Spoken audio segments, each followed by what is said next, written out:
Dogs. Dogs. Dogs were used. Dogs were used on protesters.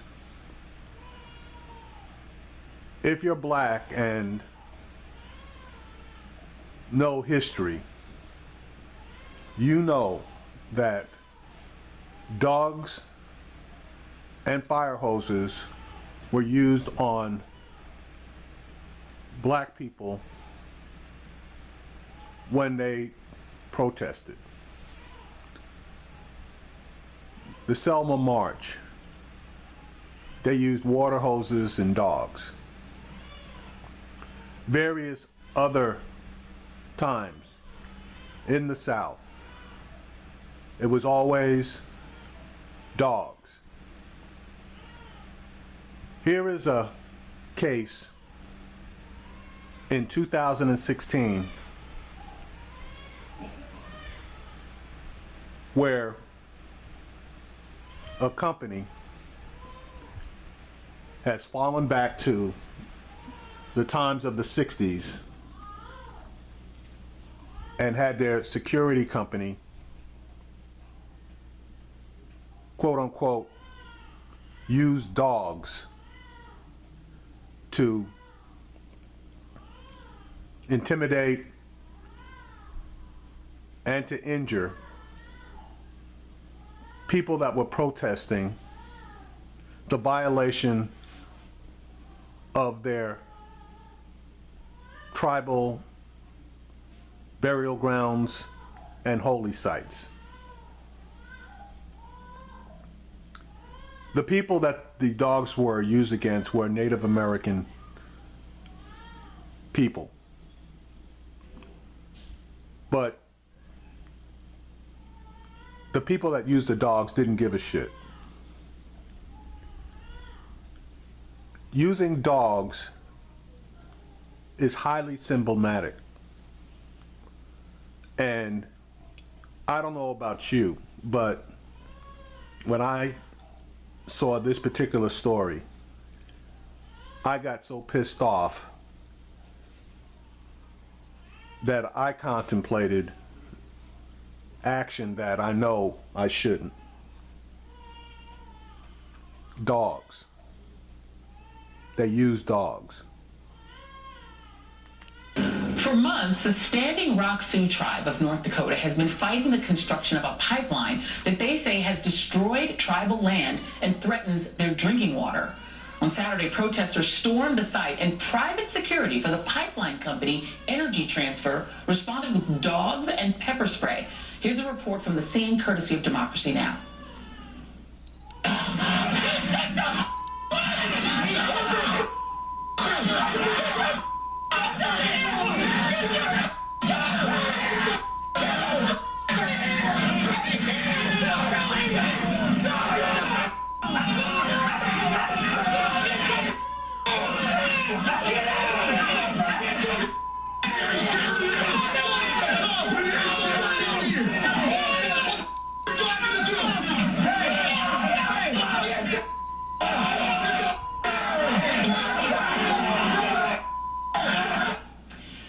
Energy Transfer defended its response, saying, quote, "We are greatly saddened and extremely bothered to confirm that unwarranted violence occurred on private property under easement to Dakota Access Pipeline, resulting in injury to multiple members of our security personnel and several dogs. We will not tolerate the assault and or injury to our employees or contractors." Wow.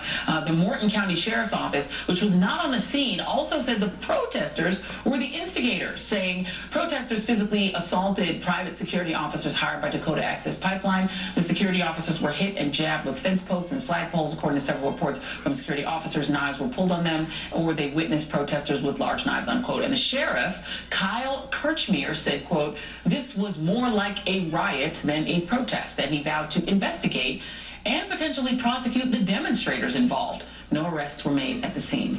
Democracy Now!'s Amy Goodman was on the scene on Saturday, and joining us via Skype from Cannonball, North Dakota, is the chairman of the Standing Rock Sioux tribe, Dave Archambault II. Thank you both for being here. Yeah, the reason there were no arrests made at the scene was because the goddamn sheriff wasn't at the scene. So he basically is taking the word of these security people, and we all know how honest the security people can be. And if you notice, you saw one of the security personnel with a giant canister of pepper spray, and a couple of the other security personnel were armed with handguns in holsters strapped to their sides. Wow. I want to come to you first, Amy. We were just talking about it in the break. And if you could just describe, as somebody who was an observer of this and not a participant of it, what it was like. I mean, it was terrifying, Joy, to see dogs and highly potent pepper spray unleashed on men, women, and children at a point where they don't call themselves protesters. They call themselves protectors of the land. You know, I saw Chairman Dave on Friday night at this big camp of resistance. There is a gathering now of more than 100 tribes. We haven't seen anything like this in decades.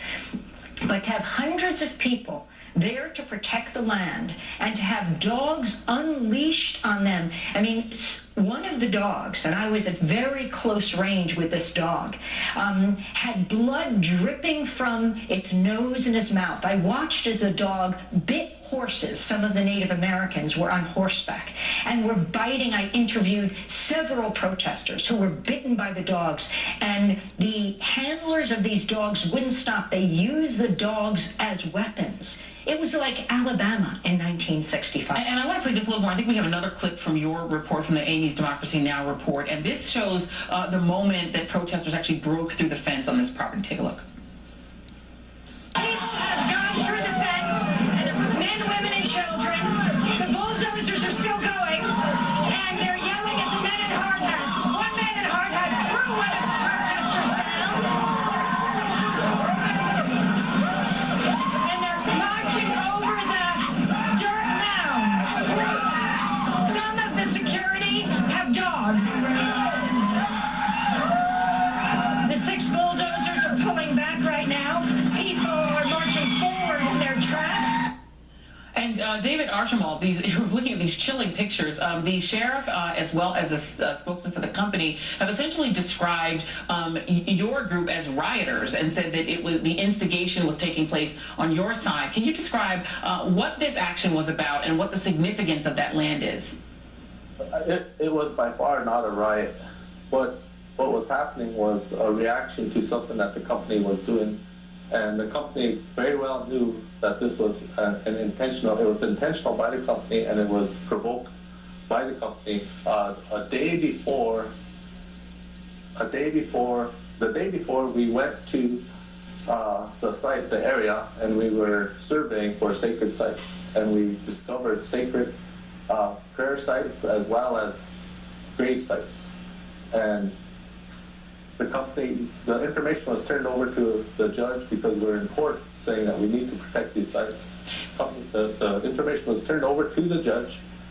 The judge had to give the information to the company. What the company did was it leapfrogged across 11 miles and got to the site where the sacred sites were. So are you saying, sir, that they are digging or drilling, or that they are doing construction on these sacred sites, these sites that are sacred to your tribe? They knew that we discovered sacred sites. So what they did was they went and destroyed them intentionally. This was all premeditated. The security company knew that something was going to happen. They provoked the action. They brought pepper spray and they brought dogs. And the handlers of these dogs were untrained. From what I was told, these dogs started attacking the handlers, so they released the dogs into the crowd. Wow. Amy. There is a hearing in federal court tomorrow in Washington, D.C. As Chairman Dave Archambault was saying, they gave information to the judge, and of course all sides hear it, including the Dakota Access Pipeline. They gave this information where these sacred sites were. This is a Labor Day weekend. The bulldozers don't work on the weekend, but this weekend, the day after they gave over that information, they're there bulldozing over those sites. Now there has been an appeal for a TRO, for a temporary restraining order tomorrow, to stop all of this construction until all of this is verified. Is it in your view, you know, I know you've been a journalist quite a while, I mean, is it legal for a private security company to sick biting dogs on people? I mean, this is a very important question. Should the security company, and also is the property owner liable for this? Dakota Access Pipeline overall, and the fact that it's even named Dakota, which means friend or ally.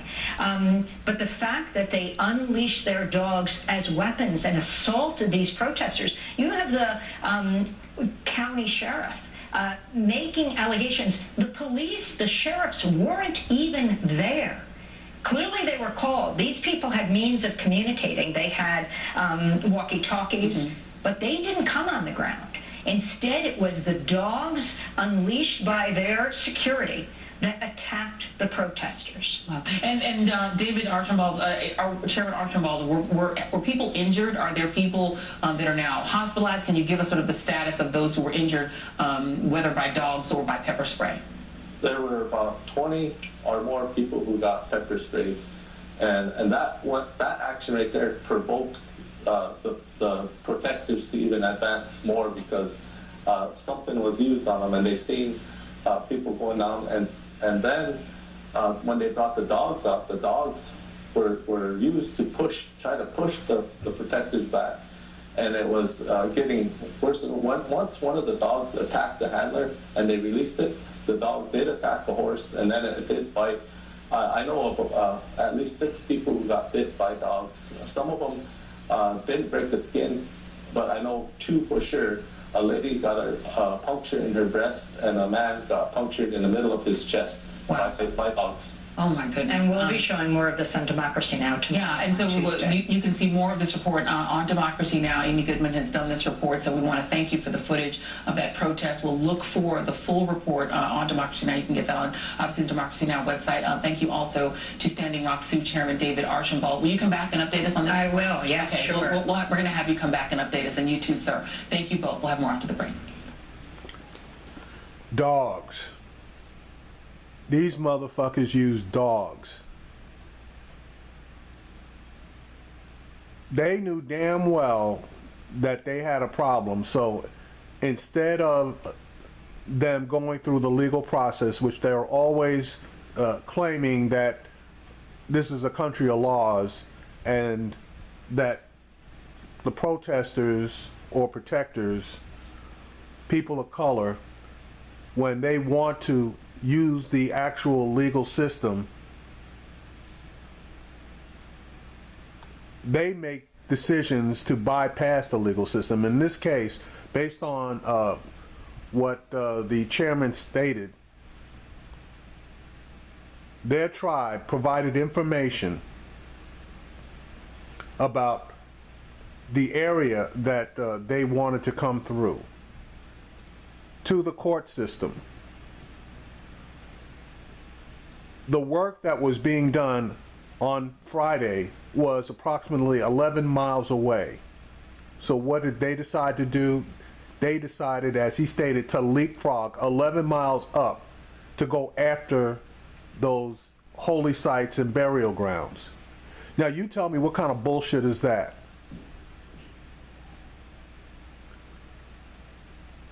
They're lucky, because if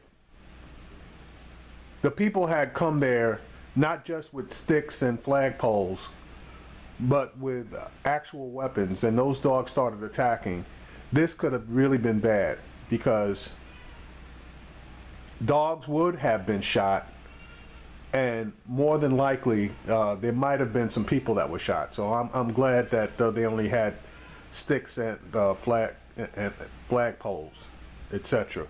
But at the same time, this just tells you that minorities are always asked to respect the law, but those in power never seem to want to respect the law and due process. and I'm just, I'm just telling you, I'm going to try to keep on the story as much as I can, but dogs, they use dogs.